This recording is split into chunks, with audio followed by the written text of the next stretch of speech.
It all started on a bright summer morning, the kind where the sunlight makes everything look like it belongs in a postcard. I had just finished unloading the last box from my truck and placing it inside the cabin when I felt a wave of satisfaction wash over me. After years of working endless shifts, dealing with city traffic, and tried to drown out the sound of neighbors who didn't know the meaning of privacy, I had finally made it out here, by the lake. Not just any lake, but my lake. I bought the property fair and square, complete with a shoreline that stretched farther than I could see from my front porch. It wasn't just a purchase. It was a dream I had been chasing for years. To finally own land like this, with water that shimmered like glass in the sun, was a freedom I never thought I'd taste. And I'll tell you what, I intended to savor every last drop of it. When I first saw the listing for this place, it felt too good to be true. A sprawling piece of land tucked deep into countryside, a clear blue lake right at the heart of it, and a modest cabin that seemed like it was built to stand the test of time. The realtor told me the previous owner was some old-timer who passed away, and the heirs had no interest in the property. Lucky for me, I had the cash ready after selling my old home in the suburbs. I signed the papers faster than a kid grabbing candy. And within weeks, I was here, standing on soil that belonged to me. The air was fresher out here, the kind that fills your lungs and makes you wonder why you ever lived in a place where smog was the norm. I could hear the chirping of birds, the rustle of leaves, and the soft ripple of water kissing the shore. For the first time in a long time, I felt at peace. But as I was hauling in my last box of tools, I noticed something strange. Across the lake, maybe 100 yards from my dock, there were several other docks lined up like teeth on a comb. They weren't old, either. These were well-maintained, with shiny wood planks, tied-up boats, and what looked like jet skis resting comfortably in their slips. I frowned, trying to piece together what I was looking at.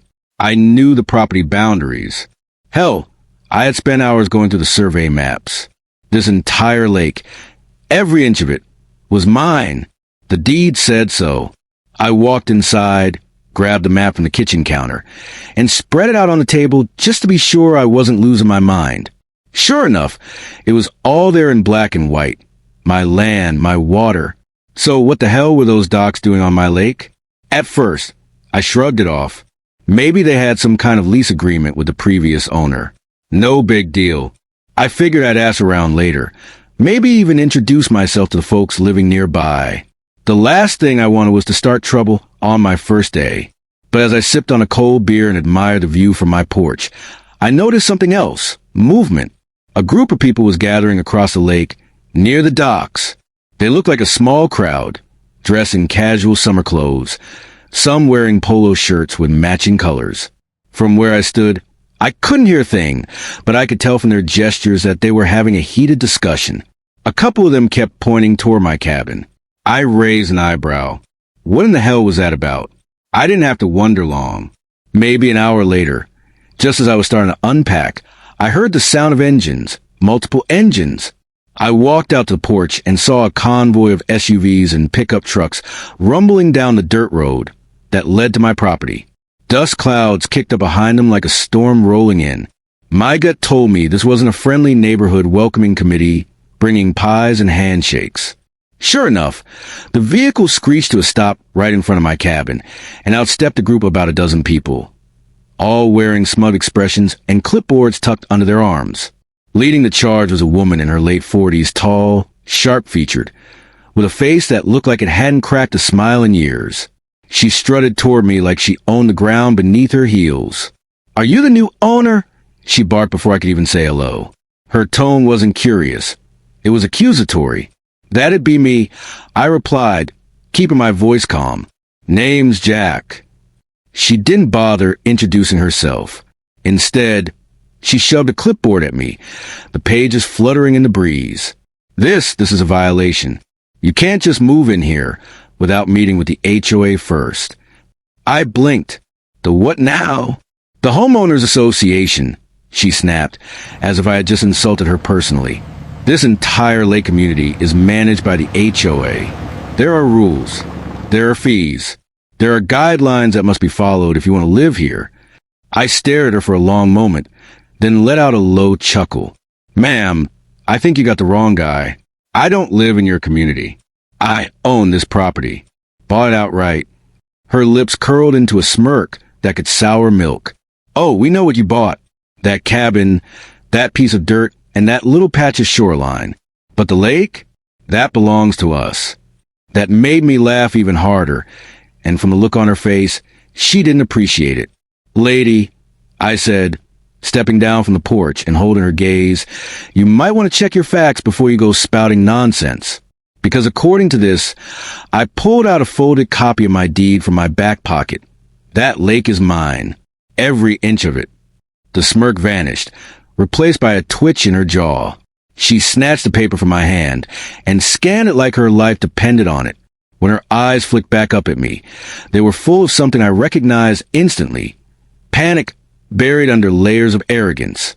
This must be a mistake, she stammered, but her voice lacked conviction. No mistake, I said, crossing my arms. I own the lake, which means those docks of yours. I pointed across the water. They're on my property. And just like that, the storm began. The moment I told her the lake was mine, the entire group behind her started murmuring like a bunch of hornets after someone kicked their nest. I could hear bits and pieces. He can't do that. This changes everything. Called a board, but none of it mattered. The woman, who I later learned was named Karen, and boy, did that name fit her like a glove, wasn't ready to back down. She took a deep breath, squared her shoulders, and gave me a look that said she wasn't used to losing arguments. Listen, Jack, she started, her voice dripping with condescension. You clearly don't understand how things work around here. This lake is part of an established community. Families have been using it for years, for boating, for swimming, for recreation. We maintain those docks, we pay for the upkeep, and we enforce the rules that keep everything fair. You can't just waltz in here and claim ownership like some kind of outlaw. I folded my arms across my chest and stared her down. You can talk all you want about your rules, your fees, and your little club, but let me make something clear. I own this land, and I own that water. Legally. You don't have to like it, but that's the reality. She narrowed her eyes and jabbed a manicured finger toward me. You think a piece of paper makes you king of the lake? It doesn't work like that. Oh, it works exactly like that. I shot back, pulling my phone from my pocket. Here, let me make it easy for you. I pulled up the scanned copy of the property deed and zoomed in on the section that clearly stated the boundaries. See this line? That's the perimeter of my land. And guess what's inside that perimeter? Every inch of that lake you people think belongs to your precious HOA. One of the men behind her, a tall guy with a buzz cut and an attitude problem, stepped forward. He looked like the type who spent more time at the gym than reading a book. Look, man, don't make this harder than it needs to be, he said, trying to sound reasonable but failing miserably. We got kids who swim in that lake, people who've had docks there for decades. You can't just tell them to pack up and leave. I can if those docks are sitting on my property. I replied calmly, and they are, which means as of right now they're trespassing. Karen's face turned a shade of red that would put a fire truck to shame. You wouldn't dare touch those docks, she hissed. They belong to our members. They've invested thousands into them. I took a slow step toward her, lowering my voice so only she could hear. And they put those thousands into something they didn't own.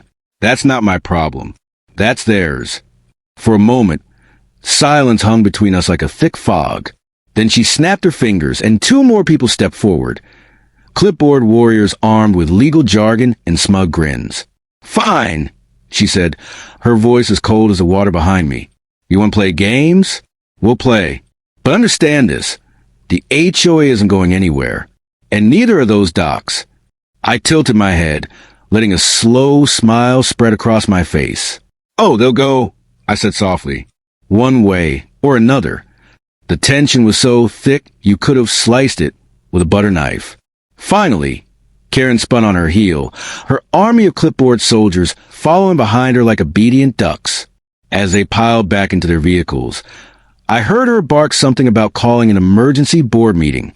Then the engines roared to life, and the convoy disappeared down the road, leaving behind a cloud of dust and the faint smell of entitlement. I stood there for a long moment, watching the dust settle, my jaw tight. I knew this wasn't over. Not by a long shot. People like Karen didn't just roll over and accept defeat. They plotted, they schemed, and they came back swinging. And something told me this HOA was about to throw everything they had at me. I walked down to the edge of the lake, my boots crunching on the gravel. The water was calm, its surface reflecting the golden hues of the setting sun. It was beautiful, too beautiful to let a bunch of power-hungry busybodies ruin it. As I stared at those docks across the lake, I made a silent promise. I wasn't just going to defend what was mine. I was going to remind them what happens when you pick a fight you can't win. After they left that day, the silence around the lake felt different. It wasn't peaceful anymore. It was tense, like the air before a thunderstorm. I knew I had rattled them, but I also knew people like Karen didn't give up easily. They weren't the type to admit they were wrong. No, they'd double down, bring out every trick in the book, and hope to grind me down with bureaucracy and intimidation. I'd seen that kind of power game before in the city. Petty tyrants who thrived on making other people miserable because it gave them some illusion of control. Only difference was, back then, I didn't own the ground I stood on. This time I did. The first sign of their counterattack came 2 mornings later. I walked out to the end of my dock, coffee in hand, and saw a laminated sign nailed to a post at the shoreline. The letters were bold, all caps, screaming in red ink. Notice of violation, HOA ordinance enforcement. Beneath it, in smaller text, was a list of fines and demands. According to this piece of garbage, I was in violation of half a dozen community regulations I had never agreed to in the first place. Stuff like unapproved structures, failure to submit a landscaping plan, and my personal favorite, unauthorized occupancy without board approval. I laughed so hard I nearly spilled my coffee. Unauthorized occupancy? On my own damn land? These people had lost their minds. But that wasn't all. Taped under the notice was a fee schedule demanding that I pay $1,500 immediately to avoid further penalties. I pulled the sign off the post, crumpled it up, and tossed it in the trash on my porch. A few minutes later, I heard the sound of tires on gravel. 2 SUVs rolled up, both of them with those smug HOA decals on the doors like they were part of some official government agency. Out stepped Karen, looking like she just swallowed a lemon, and 2 of her board members, clipboard cowboys as I like to call them. "Morning, Jack," Karen said, her voice dripping with fake sweetness. "I see you received our notice." "Oh, I received it," I said, taking a slow sip of coffee. "And I also gave it the attention it deserved." I jerked my thumb toward the trash can. Her smile tightened. "I don't think you understand how serious this is. Those fines are legally enforceable. If you refuse to comply, we will pursue further action." I chuckled, setting my coffee mug down on the railing. "Karen, let me stop you right there. You can write all the notices you want. You can slap as many signs on my property as you feel like wasting ink on. But here's the thing, you don't have any authority here. None. Zip. This land isn't part of your HOA. It never was. And unless you somehow rewrite the state property laws in the next 5 minutes, it never will be." One of the clipboard cowboys cleared his throat and tried to sound tough. "Actually, sir, under Section 4B of the HOA Charter, all adjacent properties to community are subject to—" I held up a hand. "Save it. Your charter isn't law. It's a bunch of rules you made up for people who chose to live under them. I didn't choose. I don't pay your fees. I don't follow your bylaws. And I sure as hell don't answer to you." Karen's smile vanished completely now. "You think this is a joke, don't you?" she said, stepping closer, her heels crunching on the gravel. "We can sue you. We can lien your property. We can make your life very, very difficult." I leaned in just enough for her to see the fire in my eyes. "Lady, I spent 15 years dealing with city inspectors, permit officers, and lawyers who thought they could bury me in red tape. You think a neighborhood committee with a taste for power is going to scare me? Go ahead. Sue me. File your liens. Bring your army of lawyers. Just make sure you bring something stronger than a piece of paper, because that lake out there, it's mine. Every dock, every boat, every drop of water. You want to test me? I dare you." For a moment, none of them said a word. Then Karen gave me a look that could freeze hell itself. "Fine," she spat. You've made your choice. Don't say we didn't warn you." She spun on her heel and marched back to the SUV, her minions trailing behind. The engines roared, gravel flew, and once again they were gone. But I knew that wasn't the end. That was just the opening move. They'd be back, and next time they wouldn't come with warnings. They'd come with lawyers, paperwork, and a whole lot of noise. As soon as they left, I pulled out my phone and called a buddy of mine, an attorney who'd helped me with the property purchase. "Hey, Rick," I said when he picked up. "Got a situation brewing out here. HOA thinks they own my lake." Rick chuckled on the other end. "Oh boy, those people are like hornets. You kick the nest, and suddenly you're their number one enemy." "Yeah, well, they're already circling," I said, pacing across the porch. "They left me a notice, threatened fines, and Karen, their queen bee, just promised lawsuits and liens." "Let me guess, they don't have a leg to stand on," Rick said. "Not unless they figure out how to override a deed signed and filed at the county courthouse," I replied. Rick laughed again, this time louder. "Then let him try. They'll burn through money faster than water through a sieve, and when the dust settles, you'll still be sitting pretty." I hung up feeling better, but I wasn't stupid. People like Karen didn't just throw in the towel when they were wrong. They doubled down. And sure enough, over the next week, the games began. It started with letters. Every day, like clockwork, I'd find a new envelope in my mailbox. Thick packets full of legal threats, HOA ordinances, and demands for payment. Then came the harassment. They parked cars on the road outside my driveway. They accidentally left trash bags near my property line.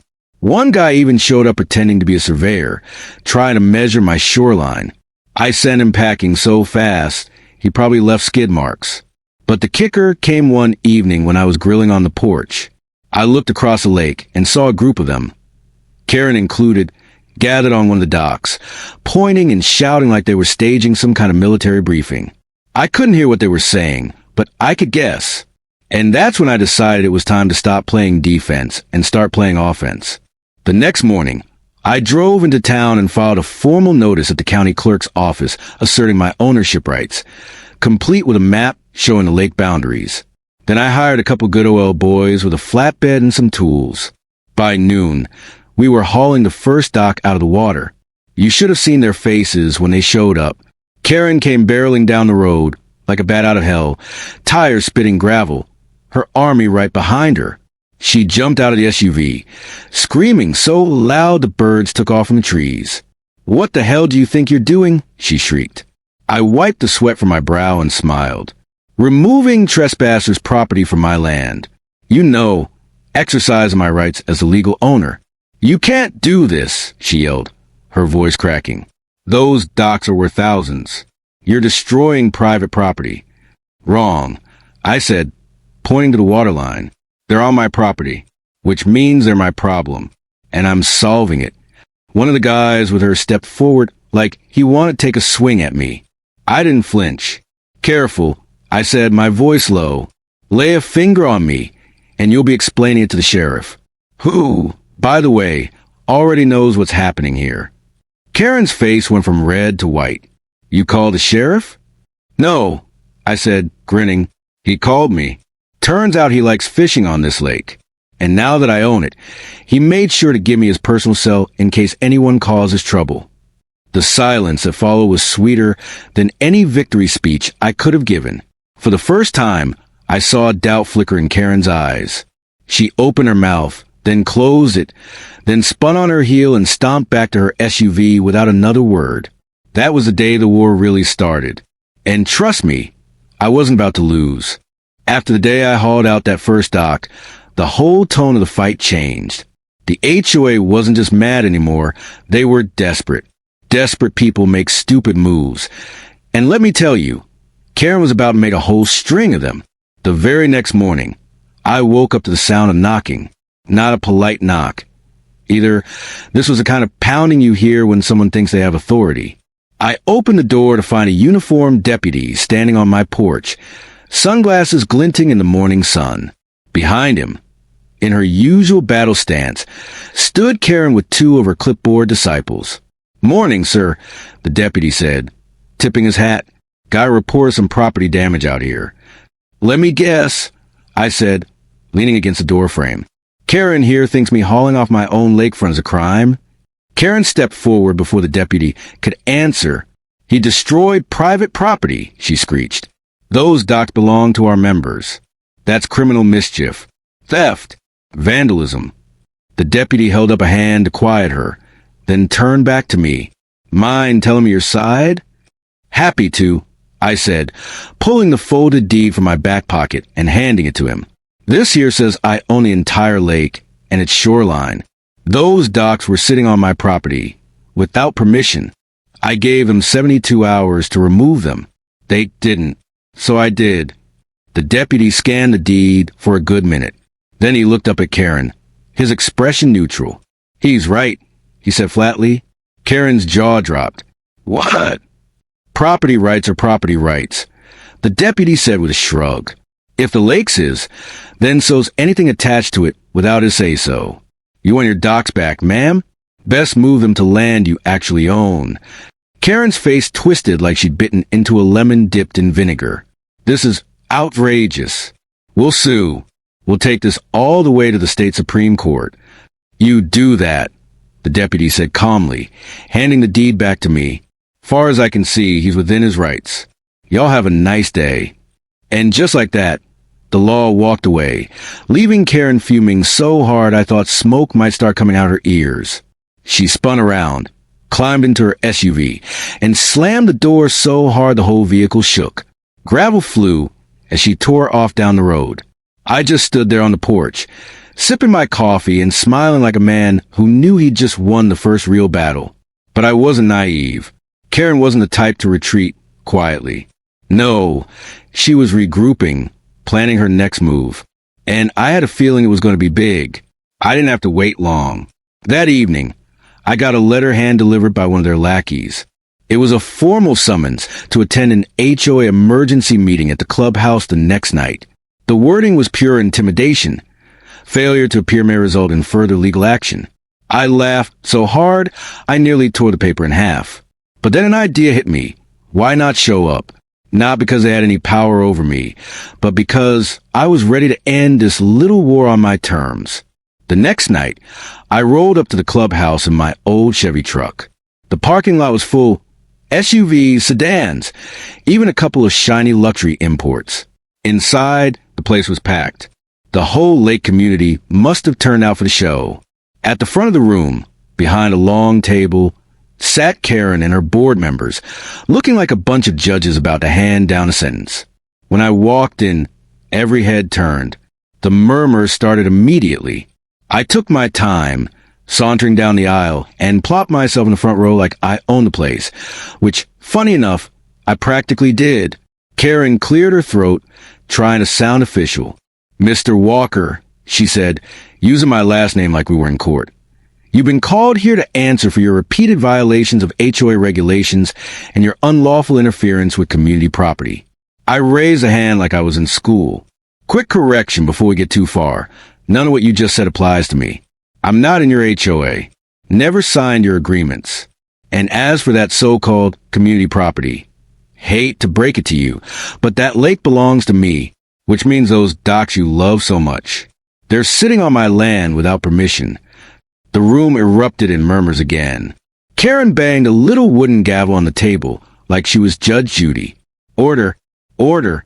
This man thinks he can just steal what generations of families have built. I cut her off with a laugh. Steal? Lady, you don't own a drop of that water. And you know what else? As of last week, I filed for exclusive access rights with the county. That means the only way anyone uses that lake is with my written permission. You could have heard a pin drop after that. Karen's face went from red to white in 3 seconds flat. Someone in the back actually gasped. That's not legal, she snapped, slamming her hand on the table. Oh, it's legal, I said, pulling out a folder and holding it up. Here's the county record, stamped and signed. Starting tomorrow, anyone using that lake without my consent is trespassing. And if they've got a boat tied to one of those docks, well, they'd better move it fast before it becomes abandoned property on my shoreline. The room exploded into chaos. People were shouting, waving their arms, demanding answers from Karen. She tried to gavel them down, but the noise swallowed her whole. I just leaned back in my chair, arms folded, watching the whole thing unfold like a man who just set off fireworks and didn't mind the sparks. When the shouting finally died down, I stood up, walked to the front, and laid the folder on the table in front of Karen. "This isn't a game, folks," I said, my voice carrying over the room. "I'm not here to ruin your summer. I'm here to remind you that you can't bully someone out of what's theirs. You want to fish, swim, park your boats? We can work something out, legally, but the free ride's over." Then I tipped my hat, turned on my heel, and walked out, leaving a room full of stunned silence behind me. That was the night everything changed. And believe me, the fireworks were just getting started. The morning after that HOA meeting felt like the calm after a hurricane. The air was cool, the lake shimmered under the sunrise, and for the first time in weeks, I actually felt like I could breathe. But I wasn't fooling myself. Karen wasn't done, not yet. People like her didn't go quietly into the night. They clawed, scratched, and schemed until their last ounce of power was gone. The difference now was that I wasn't playing defense anymore. I was holding all the cards. And sure enough, by noon, my phone buzzed with an email from an attorney's office. Karen had made her move, a lawsuit claiming I had illegally seized community property and restricted access to shared resources. I almost laughed when I read it. Her lawyer had clearly copied half the language from a Google template. Still, I didn't ignore it.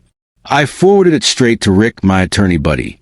And within an hour, he called me back chuckling. "Jack, I almost hope to go through with this," he said. "It's going to be like watching a toddler walk into traffic. They don't have a leg to stand on. Think they'll follow through?" I asked, leaning back in my chair on the porch. "Oh, Karen will," he said. "She's too far in the back out now. But the second her board realizes how much this little tantrum is going to cost, they'll throw her under the bus so fast she won't know what hit her." He wasn't wrong. 2 days later, I got a call, not from Karen, but from one of the HOA board members. His voice was shaky, almost apologetic. "Jack, this is, Steve from the HOA. Listen, about this lawsuit." "Yeah," I said, trying not to grin. "Look, some of us think this has gone too far. Karen, you know how she is. We didn't sign up for a war with you. We just want to keep using the lake. Same as always." I let that hang for a moment before answering. "Then you should have thought about that before you started slapping violation notices on my door and threatening me with liens." He sighed. I know. Look, is there any way we can work this out? Something reasonable?" And that was the moment I knew I'd won. They weren't demanding anymore. They were begging. But I wasn't about to let them off easy. "Sure," I said, leaning forward. "We can work something out. Here's how it's going to go. From now on, if any of your members want to use a lake, they need a permit. That means fishing, boating, swimming, the works. $100 a year per household. Dock owners? They'll need a dock lease. $500 a year per dock. All paid to me, in writing, with liability waivers attached. No exceptions." There was a long pause on the other end. "500? Are you serious?" "Dead serious," I said. "Or they can haul those docks out tomorrow and find a puddle somewhere else to park their toys." He muttered something under his breath, then said, "I'll talk to the board." "Do that," I said, then hung up. Over the next week, the HOA board fractured like glass under a hammer. Half of them wanted to cave and pay up. The other half wanted to fight Karen's holy war to the bitter end. Meanwhile, Karen doubled down on her lawsuit, holding emergency meetings and screaming about how I was destroying the community. But the cracks were showing. People started calling me privately, asking for deals, even apologizing for the way they treated me. I could have played hardball and told them all to shove it, but I'm not a cruel man. Business is business. By the time the court date rolled around, Karen walked in with one lawyer and a stack of papers. I walked in with Rick, calm as a preacher on Sunday morning. The judge barely needed 20 minutes to rip their case apart. Every argument Karen made crumbled like wet cardboard under the weight of property law. When the gavel finally came down, it wasn't just a win, it was a slaughter. The lawsuit was dismissed with prejudice, meaning they couldn't refile. And to top it off, Karen got slapped with court costs. She stormed out of that courtroom like a bat out of hell, but the damage was done. Her little empire of control was in ruins. Within a month, she resigned as HOA president for personal reasons, which I'm pretty sure was code for because everyone hates me now. The board voted in some mild-mannered guy who called me the same day and said, "Look, we don't want any more trouble. Tell us what the rules are and we'll follow them." So I told them, and just like that, I turned the lake into a nice little income stream. Dock leases, fishing permits, even kayak rentals. Hell, I made enough in the first year to pay the property taxes twice over. And the best part? Every time I sit on my porch with a cold beer in hand, I can look out at that water in my water and smile, knowing the HOA that tried to bully me now writes me checks for the privilege of touching it. As for Karen, last I heard, she sold her house and moved 2 counties over. Guess she couldn't stand the sight of me sitting on the throne she thought she owned. Can't say I blame her. Now the lake is quiet again. Peaceful. Sometimes I hear the sound of kids laughing as they splash around, or the hum of a boat motor in the distance. It doesn't bother me. They all know the rules now. They know whose name is on that deed. And every time I see one of those shiny HOA boats tied up to a dock, they pay me to keep. I can't help but grin. Because in the end, it wasn't just about the lake. It was about sending a message. You don't mess with a man who knows what's his.